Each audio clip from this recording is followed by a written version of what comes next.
The first law, make it obvious. There is 4 chapters in this portion. Chapter 4, Chapter 5, Chapter 6 and Chapter 7. Chapter 4, the man who didn't look right. The psychologist Gary Kellyan once told me a story about a woman who attended a family gathering. She had spent years working as a paramedic and upon arriving the event, took one look at her father-in-law and got very concerned. I don't like the way you look, she said. Her father-in-law, who was feeling perfectly fine, jokingly replied, well, I don't like your looks either. No, she insisted. You need to go to the hospital now. A few hours later, the man was undergoing life-saving surgery. After an examination has revealed that he had a blockage to a major artery and was at immediate risk of a heart attack. Without his daughter-in-law's intuition, he could have died. What did a paramedic see? How did she predict his impending heart attack? When major arteries are obstructed,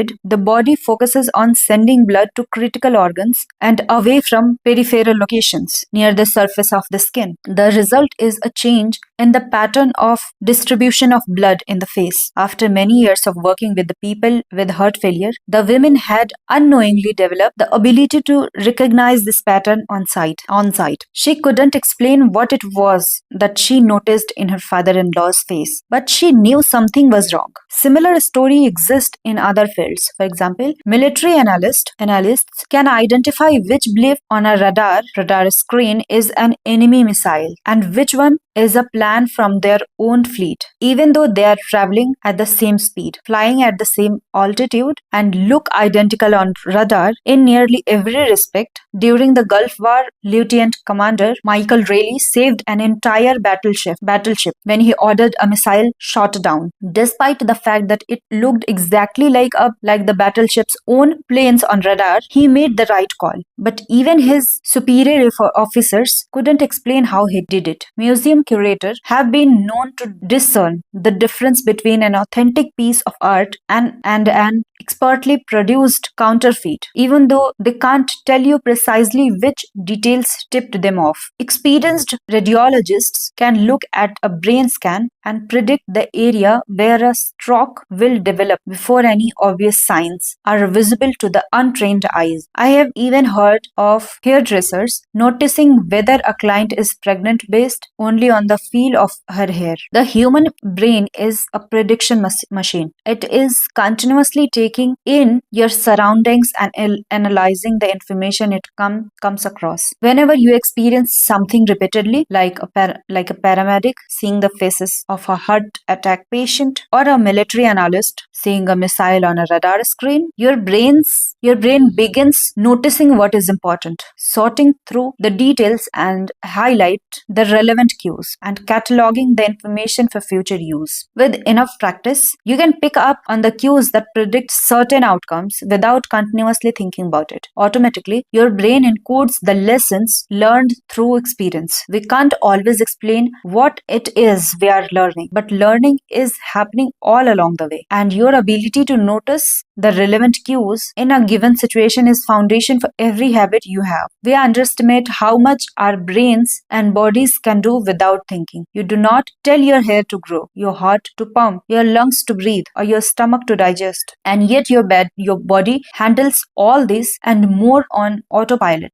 You are much more than your conscious self. Consider hunger. How do you know when you are hungry? You don't necessarily have to see a cookie on the counter to realize that it is the time to eat. Appetite and hunger are governed non-consciously. Your body has a variety of feedback loops that gradually alert you when it is time to eat again, and that track what is going on around you and within you. Cravings can arise thanks to hormones and chemicals circulating through your body. Suddenly you are hungry even though you are not quite sure what tipped you off. This is one of the most surprising insights about our habits. You don't need to be aware of the cues for a habit to begin. You can notice an opportunity and take action without dedicating conscious attention to it. This is what makes habits useful. It is also what makes them dangerous. As habits form, your actions come under the direction of your automatic and non-conscious mind. You fall into old patterns before you realize what's happening, unless someone points it out. You may not notice that you cover your mouth with your hand whenever you laugh, that you apologize before asking a question, or that you have a habit of finishing other people's sentences. And the more you repeat these patterns, the less likely you become to question what you are doing or why you are doing it. I once heard of a retail clerk who was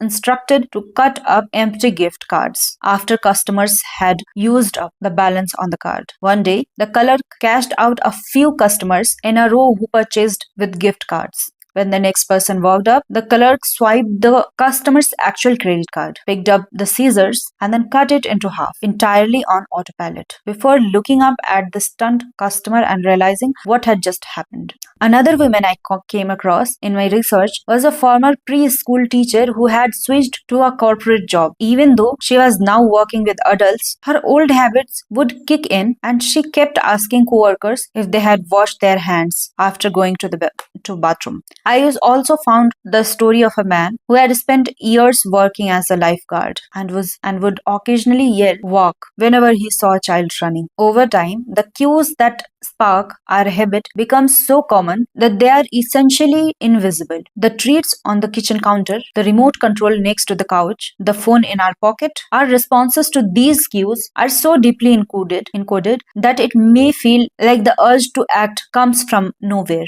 For this reason, we must begin the process of behavior change with awareness. Before we can actively build new habits, we need to get a handle on our current ones. This can be more challenging than it sounds because once a habit is firmly rooted in your life, it is mostly non-conscious and automatic. If a habit remains mindless, you can't expect to improve it. As the psychologist Carl Jung said, until you make the unconscious conscious, it will direct your life and you will call it fate. The habits scorecard. The Japanese railway system is regarded as one of the best in the world. If you ever find yourself riding a train in Tokyo, you'll notice that the conductors have a peculiar habit. As each operator runs the train, they proceed through a ritual of pointing at different objects and calling out commands. When the train approaches a signal, the operator will point at it and say, "Signal is green." As the train pulls into and out of each station, the operator will point at the speedometer and call out the exact speed. When it's time to leave, the operator will point at the timetable and state the time. Out on the platform, other employees are performing similar actions. Before each train departs, staff members will point along the edge of the platform and declare "all clear." Every detail is identified, pointed at,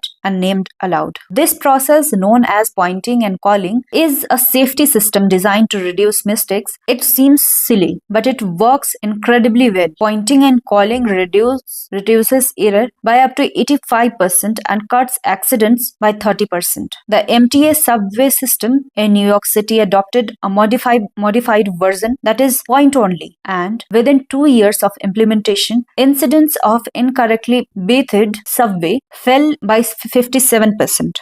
Pointing and calling it so effective because it raises the level of awareness from a non-conscious habit to a more conscious level.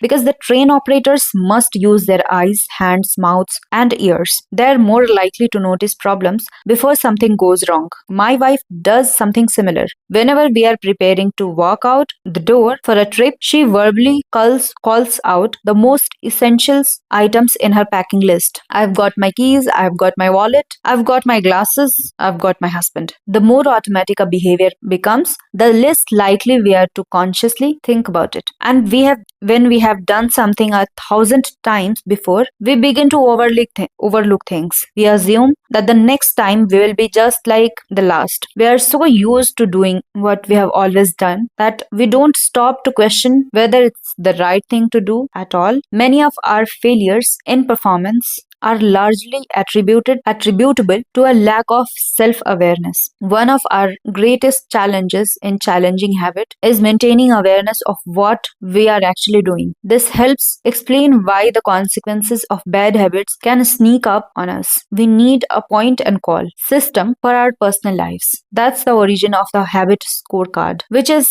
a simple exercise you can use to become more aware of your behavior. To create your own, make a list of your daily habits. Here's a sample of where your list might start. Wake up, turn off alarm. check my phone, go to the bathroom, wait myself, take a shower, brush my teeth, floss my teeth, put on deodorant, hang up towel to dry, get dressed, make a cup of tea, and so on. Once you have a full list, look at each behavior and ask yourself, is this a good habit, a bad habit, or a natural habit? If it is a good habit, write plus next to it. If it is a bad habit, write minus. If it is a natural habit, write equal sign. For example, the list above might look like this. Wake up is equal, turn off alarm equal, check my phone minus, go to the bathroom equal, wait myself plus, take a shower plus, brush my teeth plus, flush my teeth plus, put on deodorant plus, hang up towel to dry equal, get dressed equal, make a cup of tea plus. The marks you give to a particular habit will depend on your situation and your goals. For someone who is trying to lose weight, eating a bagel without peanut butter every morning might be a bad habit. For someone who is trying to bulk up and add muscle, the same behavior might be a good habit. It all depends on what you are working towards. Scoring your habits can be a bit more complex for another reason as well. The labels, good habit and bad habit, are slightly inaccurate.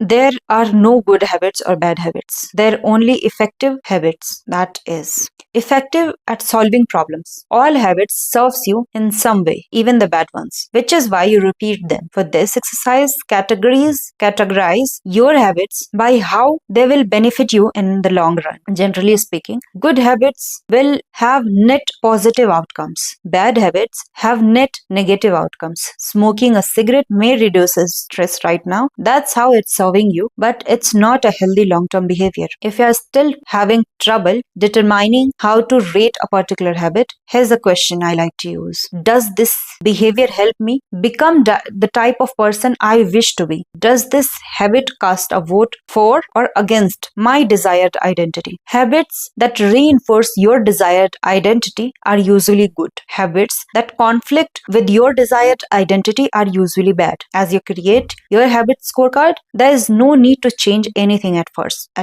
The goal is to simply notice what is actually going on. Observe your thoughts and actions without judgment or internal criticism. Don't blame yourself for your faults. Don't praise yourself for your successes. If you eat a chocolate bar every morning, acknowledge it, almost as if you are watching someone else. Oh, how interestingly that they would do such a thing. If you binge eat, simply notice that you are eating more calories than you should. If you waste time online, notice that you are spending your life in a way that you do not want to. The first step is to changing bad habits is to be on a lookout for them. If you feel like you need extra help, then you can try pointing and calling in your own life. Say out loud the action that you are thinking of taking and what the outcome will be. If you want to cut back on your junk food habit, but notice yourself grabbing another cookie, say out loud, I am about to eat this cookie, but I don't need it. Eating it will cause me to gain weight and hurt my health. Hearing your bad habits spoken aloud makes the consequences seem more real. It adds weight to the action rather than letting yourself mindlessly slip into an old routine. This approach is helpful. This approach is useful, even if you are simply trying to remember a task on your to-do list. Just saying out loud, tomorrow I need to go to the office. Tomorrow I need to go to the post office after lunch. Increase the odds that you will actually do it. You are getting yourself to acknowledge the need for action, and that can make all the difference. The process of behavior change always starts with awareness. Strategies like pointing and calling and habits scorecard are focused on getting you to recognize your habits and acknowledge the cues that triggers them, which makes it possible to respond in a way that benefits you. Chapter summary. First, with enough practice, your brain will pick up on the cues that predict certain outcomes without consciously thinking about it. Second, once our habits become automatic, we stop paying attention to what we are doing. Third, the process of behavior change always starts with awareness. You need to be aware of your habits before you change them. Fourth, pointing and calling raises your level of awareness from a non-conscious habit to a more conscious level of verbalizing your action. Fifth, the habits scorecard is simple exercise you can use to become more aware of your behavior. Chapter 5, the best way to start a new habit. We'll listen it in the next chapter.